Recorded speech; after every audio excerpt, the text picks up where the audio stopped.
கர்ணனின் புதல்வனான விடசேனனுக்கும் நகுலனுக்கும் போர் நடந்தது. விடசேனன் நகுலனை தாக்கினான். அதைக் கண்ட அர்ஜுனன் தன்னுடைய மனதில், இந்த விடசேனனை அழிக்காவிட்டால் தன் பக்கத்தில் இருக்கும் படைகள் அழிந்துவிடும். எனவே இவனை அழிக்க வேண்டும் என்று எண்ணிக்கொண்டு விடசேனன் மேல் அம்புகளை செலுத்தினான். அர்ஜுனன் விட்ட ஒரு அம்பு விடசேனனின் தலையை கொய்து கீழே தள்ளியது. திடீரென களத்தின் நடுவில் தலை அறுந்து விழுந்ததைக் கண்ட படை வீரர்கள் ஓடிப்போய் கர்ணனிடம் முறையிட்டனர். படை வீரர்கள் கூறியதை கேட்ட கர்ணன் களத்தின் நடுவில் தலை விழுந்து கிடந்த இடத்திற்கு வந்து பார்த்தான். களத்தின் நடுவில் கிடந்த தலை தன்னுடைய மகன் தலையாக இருந்ததைக் கண்டு அலறி துடித்தான் கர்ணன். கர்ணனின் கண்களில் கண்ணீர் ஆறாக பெருக்கெடுத்தது. கர்ணன் தன் மகனை இழந்து தவித்து கொண்டிருந்த அந்த சூழ்நிலையில் சல்லியன் கர்ணனுக்கு ஆறுதல் கூறினான். பிறகு மீண்டும் போர் தொடங்கியது. போரில் துச்சாதனன், விடசேனன் ஆகியோர் வரிசையாக இறந்து வருவதை தொலைவிலிருந்து பார்த்து கொண்டிருந்த அஸ்வத்தாமனுக்கு மனதை கலக்கியது. எண்ணற்ற உயிர்களை கொன்று குவிக்கும் இந்த பயங்கரமான போரை நிறுத்திவிட்டு பாண்டவர்களும் கௌரவர்களும் சமாதானமானால் எவ்வளவு நன்றாக இருக்கும் என்று எண்ணி அஸ்வத்தாமன் திடீரென்று துரியோதனனை சந்திப்பதற்காக அவன் இருப்பிடத்திற்கு சென்றான்.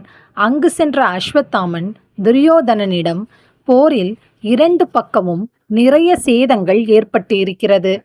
போரை நிறுத்திவிட்டு சமாதானம் அடையுங்கள். மேலும் பாண்டவர்களுக்கு சேர வேண்டிய நாட்டையும் அரசாட்சியையும் அவர்களுக்கு அளித்து விடலாம் என்று கூறினான். அதற்கு துரியோதனன் அஸ்வத்தாமனிடம், மரணத்திற்கு பயந்து போரை நிறுத்துவது என்பது ஆண்மைக்கு அழகில்லை. என்ன நேர்ந்தாலும், எத்தனை வீரர்கள் இறந்தாலும் போர் செய்வதை நிறுத்த மாட்டேன் என்று கூறினான். கர்ணனின் மகன் இறந்துவிட்டான் என்ற செய்தியை அறிந்த துரியோதனன் போர்க்களத்திற்கு சென்று கர்ணனுக்கு ஆறுதல் கூறினான். துரியோதனனிடம், என் மகனை கொன்ற அர்ஜுனனை போரில் பழிக்கு பழி வாங்குவேன் என்று சபதம் செய்துவிட்டு மீண்டும் அர்ஜுனனுடன் தொடர்ந்து போரிட்டான் கர்ணன். அஸ்வத்தாமன், கர்ணன் இருவருமாக சேர்ந்து அர்ஜுனனை தாக்கினர். சல்லியன், கிருஷ்ணர் இருவரும் அவரவர் தேர்களை செலுத்த கர்ணனும் அர்ஜுனனும் வில்லை கொண்டு குறி தவறாமல் அம்புகளை செலுத்தி ஒருவருக்கொருவர் விட்டு கொடுக்காமல் போரிட்டனர். கர்ணனுக்கும் அர்ஜுனனுக்கும் இடையே போர் வெகுநேரம் நடந்தது. சக்தியும் தெய்வீகமும் வாய்ந்த அஸ்திரங்களை இருவரும் ஒருவர் மேல் ஒருவர் செலுத்தினர். கர்ணனுக்கு அவனுடைய தந்தை கொடுத்த சிறப்பான கணைகளால் அர்ஜுனன் எய்த அம்புகளை எல்லாம் முறித்தான். பிறகு கர்ணன் அம்புகளாலேயே அர்ஜுனனுடைய தேரை சுற்றி ஒரு வலை போல பின்னி தேரை நகர முடியாதபடி செய்தான். கர்ணனின் இந்த செயலை பார்த்த கிருஷ்ணர் உடனே கர்ணனுடைய தேரை சுற்றிலும் அதேபோல் அம்புகளால் வலை போல் அமைக்குமாறு அர்ஜுனனிடம் கூறினார். அர்ஜுனனும் அவ்வாறே செய்தான். இதை பார்த்து கர்ணன் அதிர்ச்சியடைந்தான். தொடர்ந்து போரிட முடியாத கர்ணன் போர் செய்வதை நிறுத்திவிட்டான். அர்ஜுனனும் போரை நிறுத்தினான். அர்ஜுனனின் தேரை சுற்றியிருந்த அம்புகள் அனைத்தும் கிருஷ்ணரின் அருளால் நீங்கியது. உடனே அர்ஜுனன் கிருஷ்ணரிடம் போரில் கர்ணனை கொல்வேன் என்று உறுதியளித்தான். அர்ஜுனன் மீண்டும் தேரில் ஏறி கர்ணனுடன் போர் புரிய புறப்பட்டான். அர்ஜுனன் போரிடுவதற்காக கர்ணன் இருக்கும் இடத்தின் அருகில் வந்தான். அப்போது கர்ணன் பீமனுடன் போர் புரிந்து கொண்டிருந்தான். கர்ணனை கொல்ல வேண்டும் என்ற எண்ணத்தில் நெருப்பு கணையை அர்ஜுனன் கர்ணன் மேல் செலுத்தினான். அர்ஜுனன் செலுத்திய நெருப்பு கணையை கர்ணன் அழித்து விட்டான்.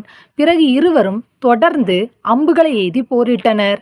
கர்ணன் அர்ஜுனனை கொல்ல வேண்டும் என்பதற்காக வெகு நாட்களாக வைத்திருந்த நாகாஸ்திரத்தை எடுத்து வில்லில் தொடுத்து அர்ஜுனனுடைய கழுத்துக்கு நேரே குறிவைத்தான். அப்போது அவனுடைய தேர்ப்பாகனாகிய சல்லியன் கர்ணனை தடுத்தான். கர்ணா, அர்ஜுனனுக்கு அருகில் கிருஷ்ணர் இருக்கிறார். அவர் ஏதேனும் தந்திரம் செய்து அர்ஜுனனை காப்பாற்றி விடுவார். அதனால் நீ அர்ஜுனனின் கழுத்திற்கு குறிவைக்காதே, மார்பு பகுதிக்கு குறிவை என்று கூறினான். கர்ணன் சல்லியன் வார்த்தைக்கு சிறிதும் மதிப்பளிக்காமல் அர்ஜுனனுடைய கழுத்துக்கு குறிவைத்து நாகாஸ்திரத்தை செலுத்தினான். கர்ணன் அர்ஜுனன் கழுத்தை நோக்கி நாகாஸ்திரத்தை செலுத்துவதை பார்த்த கிருஷ்ணர் நாகாஸ்திரம் அர்ஜுனனுடைய கழுத்தை நெருங்குவதற்கு முன்பாக தேரின் சக்கரங்களை பூமியில் பதிந்து விடும்படி அழுத்தினார்.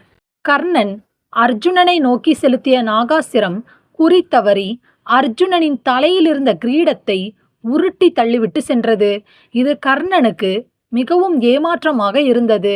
அப்போதுதான் கர்ணனுக்கு சல்லியன் சொன்னது போல் மார்புக்கு குறி வைத்திருந்தால் கழுத்திலாவது தாக்கியிருக்கும். சல்லியனின் பேச்சை கேட்காமல் அலட்சியம் செய்ததால் ஏமாற்றம்தான் கிடைத்தது என நினைத்து கர்ணன் வருந்தினான். அர்ஜுனன் நாகாஸ்திரத்தின் மீது ஒரு அம்பை எய்தி அதனை இரு கூறாக்கினான். ஆனால் அந்த நாகாஸ்திரம் திரும்பி கர்ணனிடம் சென்று, கர்ணா, என்னை மீண்டும் ஒருமுறை அர்ஜுனன் மேல் செலுத்தினால் நிச்சயம் நான் அர்ஜுனனை கொன்று விடுவேன் என்றது.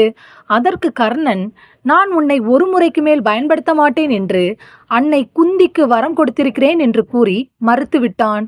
கர்ணன் கூறியதை கேட்ட நாகாஸ்திரம் மன வேதனையுடன் அப்பொழுதே அழிந்தது.